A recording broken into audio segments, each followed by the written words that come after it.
ಪೀಳಿಗೆಗೊಂದ್ ಕಡೆ ಇರ್ಲಿ, ನಮ್ ಪೀಳಿಗೆಗೆ ಏನು ಉಳಿಯಲ್ಲ. ಬರೀ ವಿಷದ ಗಾಳಿ, ವಿಷದ ಮಣ್ಣು, ವಿಷದ ಮೀನು ಅಷ್ಟೇ. ಮೊದ್ಲೆಲ್ಲ ಎಲ್ ತಲೆ ನೋಡಿದ್ರು ಹಸಿರು ಕಾಣಿಸ್ತಾ ಇತ್ತು, ಆದ್ರೆ ಈಗ ಎಲ್ ನೋಡಿದ್ರು ಬರೀ ಅಪಾರ್ಟ್ಮೆಂಟ್. ಮಳೆ ಬಂದ್ರೆ ಮಣ್ಣಿನ ವಾಸನೆ ಹುಡುಕೊಂಡು ಹೋಗೋ ಪರಿಸ್ಥಿತಿ ಬಂದಿದೆ. ಕೆರೆ ಒತ್ತುವರಿ ಮಾಡೋ ನೆಪದಲ್ಲಿ ಕೆರೆಗಳನ್ನ ಹಾಳು ಮಾಡ್ತಾ ಇದೀವಿ. ಉಸಿರಾಡ್ಸಕ್ಕೂ ಗಾಳಿ ಇಲ್ದಿರೋ ಈ ಸಮಯದಲ್ಲಿ ಭೂಮಿ ಒತ್ತುವರಿ ಮಾಡ್ತೀವಿ.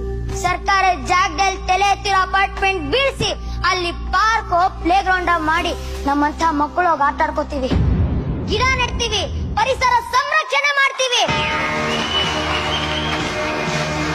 ಇದನ್ನೆಲ್ಲ ಮಾಡಕ್ಕಾಗಲ್ವಾ ಸರ್? ನನ್ನ ಮನದುರ್ಗನ ಸಂರಕ್ಷಿಸೋಕೆ ನೀವ್ಯಾರು ಕೈ ಜೋಡಿಸಲ್ವಾ ಸರ್?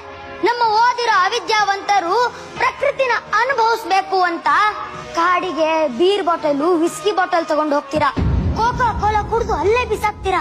ನೀವೇನೋ ಬಿಸಾಕ್ ಹೋಗ್ತೀರಾ, ಆದ್ರೆ ಅದರಿಂದ ನನ್ ಪ್ರಕೃತಿಗೆ ಏನಾಗ್ತಿದೆ ಅಂತ ಯಾರಾದ್ರೂ ಯೋಚನೆ ಮಾಡಿದೀರಾ? ನೀವು ಒಂದ್ ಬಾಟಲ್ ಬಿಸಾಕಿದ್ರೆ ಅದ್ರೊಳಗೊಂದ್ ಜೇನುಳ ಹೋಗಿ ಆ ಜ್ಯೂಸ್ ಮೈಗೆಲ್ಲ ಅಂಟ್ಕೊಂಡು ಹಾರಕ್ಕಾಗ್ದೆ ಅಲ್ಲೇ ಸತ್ತೋಗುತ್ತೆ. ಜೇನುಳ ಸತ್ತೋದ್ರೆ ಮಾವಿನ ಮರ ಒಂದೇ ಒಂದ್ ಬೀಜ ಬಿಡಕ್ಕಾಗಲ್ಲ, ನೇರಳೆ ಮರ ಒಂದೇ ಒಂದ್ ಬೀಜ ಬಿಡಕ್ಕಾಗಲ್ಲ, ಹಲಸಿನ ಮರ ಒಂದೇ ಒಂದ್ ಬೀಜ ಬಿಡಕ್ಕಾಗಲ್ಲ. ಯಾಕಂದ್ರೆ ಈ ಜೇನುಳ ಹೋಗಿ ಅವಕ್ಕೆ ಪರಾಗ ಸ್ಪರ್ಶ ಮಾಡಿದ್ರೇನೆ ಬೀಜ ಹುಟ್ಟೋದು, ಬೀಜ ಹುಟ್ಟಿದ್ರೇನೆ ಕಾಯಿ ಹಣ್ಣಾಗೋದು. ನೀವೇನೋ ಆರಾಮಾಗಿ ದಮ್ ಹೊಡೆದು ಸಿಗರೇಟ್ ಬಿಸಾಕ್ತೀರಾ, ಆದ್ರೆ ಅದ್ರ ಬಡ್ನಲ್ಲಿರೋ ವಿಷಕಾರಿ ಅಂಶ ತಿಂದು ಪ್ರಾಣಿಗಳು ಸತ್ತೋಗುತ್ತೆ. ಇನ್ನು ಆ ಕಿಡಿ ಬೆಂಕಿಯಾಗ ಹತ್ಕೊಂಡು ಇಡೀ ಕಾಡಿಗೆ ಉರಿಯುತ್ತೆ.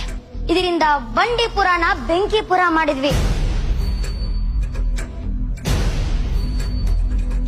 ಆ ಮಣ್ಣಲ್ಲಿದ್ದ ಎಷ್ಟೋ ಸೂಕ್ಷ್ಮ ಜೀವಿಗಳು ಈಗ ಸತ್ತೋಗಿದಾವೆ.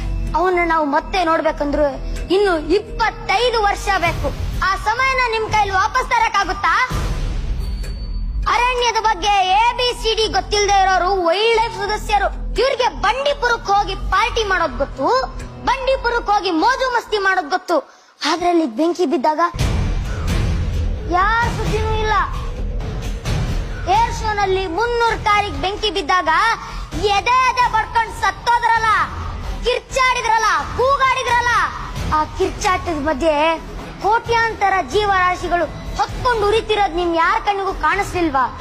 ಮಾತು ಬರ್ದೇ ಇರೋ ಮೂಕ ಪ್ರಾಣಿಗಳು ಕಿರ್ಚ್ಕೊತಾ ಇದ್ವಲ್ಲ, ಅರ್ಚ್ಕೊತಾ ಇದ್ವಲ್ಲ, ಅದ್ ಯಾರಿಗೂ ಬೀಳಿಲ್ವಾ?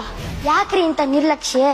ಇತ್ತೀಚೆಗೆ ಕೊಡಗು ಜಿಲ್ಲೆ ಪೂರ್ತಿ ಕೊಚ್ಕೊಂಡೋಗಿದೆ. ಅಲ್ಲಿದ್ದ ಎಷ್ಟೋ ಜನ ಪ್ರಾಣ ಕಳ್ಕೊಂಡ್ರು. ತಲಾಂತರದಿಂದ ಕಾಪಾಡ್ಕೊಂಡ್ ಬಂದ ಜಮೀನು, ತೋಟ ಕಳ್ಕೊಂಡು ಎಲ್ರು ಬೀದಿಗೆ ಬಂದ್ರು. ಇವತ್ತು ಟೂರಿಸಂ ಹೆಸರಲ್ಲಿ ನಾವು ಮಾಡ್ತಿರೋ ಘನಾಂಧಾರಿ ಕೆಲಸದಿಂದ ಇವತ್ತು ವನದೇವಿ ನಮ್ಮ ಮೇಲೆ ಇಷ್ಟೊಂದು ಕೋಪ ಮಾಡ್ಕೊಂಡಿದ್ದಾರೆ ಸರ್. ಮಹಾತ್ಮ ಗಾಂಧೀಜಿ ಅವ್ರಿಗೆ ಹುಷಾರಿಲ್ದೆ ಇರುವಾಗ ಎಲ್ಲಾ ಕಡೆ ತೋರಿಸಿದ್ರು ಏನು ಸುಧಾರಣೆ ಆಗ್ಲಿಲ್ಲ. ಕೊನೆಗೆ ಅವರು ಮತ್ತೆ ಕಸ್ತೂರ್ಬಾ ಅವರು ನಮ್ ನಂದಿ ಬೆಟ್ಟಕ್ಕೆ ಬಂದ್ರು. ಅಲ್ಲಿ ಬಂದು ವಿಶ್ರಾಂತಿ ತಗೊಂಡಾಗ ಹುಷಾರಾದ್ರು. ಆದ್ರೆ ಅದು ಬರೀ ಬೆಟ್ಟ ಅಲ್ಲ ಸರ್. ಅರ್ಕಾವತಿ, ಕುಮುದವತಿ, ಆಪಾಗ್ನಿ, ಉತ್ತರ ಪೆನ್ನಾರ್, ದಕ್ಷಿಣ ಪೆನ್ನಾರ್, ಪಾಲಾರ್ ಅನ್ನೋ 5 ನದಿಗಳು ಉಗಮವಾಗುವ ಪವಿತ್ರವಾದ ಸ್ಥಳ.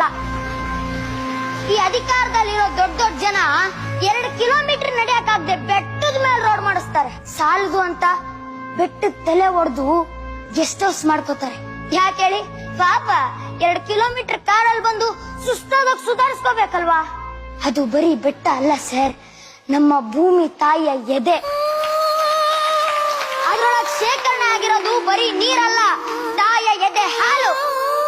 ನೀವು ಅದನ್ನೇ ಕತ್ತರಿಸಿ ತಾಯಿ ಎದೆ ಮೇಲೆ ಅರಮನೆ ಕಟ್ಕೊಂಡು ಆರಾಮಾಗಿರ್ತೀವಿ ಅಂದ್ರೆ ಅದ್ ಹೆಂಗೆ ಸರ್? ನಂದಿ ಬೆಟ್ಟನ ಪಾರಂಪರಿಕ ಬೆಟ್ಟ ಮಾಡಿ ಮಾಡಿ ಅಂತ ನಮ್ ಪರಿಸರ ಪ್ರೇಮಿಗಳು ಕೇಳ್ಕೊತಾ ಇರೋದ್ ನಿಮಗೆ ಕೇಳಿಸ್ತಾ ಇಲ್ವಾ? ಬನ್ನಿ, ನನ್ ಕಾನ್ಸ್ಟಿಟ್ಯೂಯೆನ್ಸಿನಲ್ಲಿ ಬೆಟ್ಟದ ಮೇಲೆ ರೋಡ್ ಮಾಡ್ಸಿದೀನಿ, ಮರ ಗಿಡ ಕಡ್ದು ಹೈವೇ ಮಾಡ್ಸಿದೀನಿ, ಅದು ಇದು ಅನ್ಕೊಂಡು ಅಲ್ಲ ಸರ್. ಡೆವಲಪ್ಮೆಂಟ್ ಹೆಸರಲ್ಲಿ ಪ್ರಕೃತಿನ ಹಾಳು ಮಾಡಿ ಏನ್ ಪ್ರೂವ್ ಮಾಡಕ್ ಹೊರಟಿದ್ದೀರಾ ನೀವು?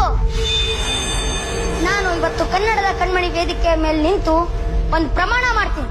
ಸಾಧ್ಯವಾದರೆ ನೀವು ಕೈ ಚಾಚಬಹುದು. ಹೆಚ್ಚೆಚ್ಚು ಮರ ಗಿಡಗಳನ್ನ ಬೆಳೆಸ್ತೀನಿ, ಒಣಗಿರೋ ಗಿಡಗಳಿಗೆ ನೀರ್ ಹಾಕ್ತೀನಿ, ಪಕ್ಷಿಗಳಿಗೆ ಬಾರ್ಕೆ ಆದಾಗ ನನ್ ಮನೆ ಮೇಲೆ ಕುಡಿಯೋಕೆ ಒಂದ್ ಬಿಂದಿಗೆ ನೀರಿಡ್ತೀನಿ. ಅನಾವಶ್ಯಕವಾಗಿ ಯಾರಾದ್ರೂ ಮರ ಕಡಿತಿರೋದನ್ನ ನೋಡಿದ್ರೆ ಅವ್ರ ವಿರುದ್ಧ ಹೋರಾಡ್ತೀನಿ. ಪ್ರಕೃತಿ ಬೇರೆಲ್ಲ ನಮ್ ತಾಯಿ ಬೇರೆಲ್ಲ. ನನಗ್ ನಿದ್ರೆ ಬಂದಿಲ್ಲ ಅಂದ್ರೆ ನಮ್ಮಮ್ಮ ನಂಗ್ ಜೋಗಳ ಆಡ್ತಾಳೆ. ಅದೇ ಮರದ ಕೆಳಗಡೆ ಕೂತ್ರೆ ತಣ್ಣಗ್ ಗಾಳಿ ಬರುತ್ತೆ. ನಂಗ್ ಹೊಟ್ಟೆ ಹಸ್ವಾದ್ರೆ ಅಮ್ಮ ಕೈ ತುತ್ತು ನೀಡ್ತಾಳೆ.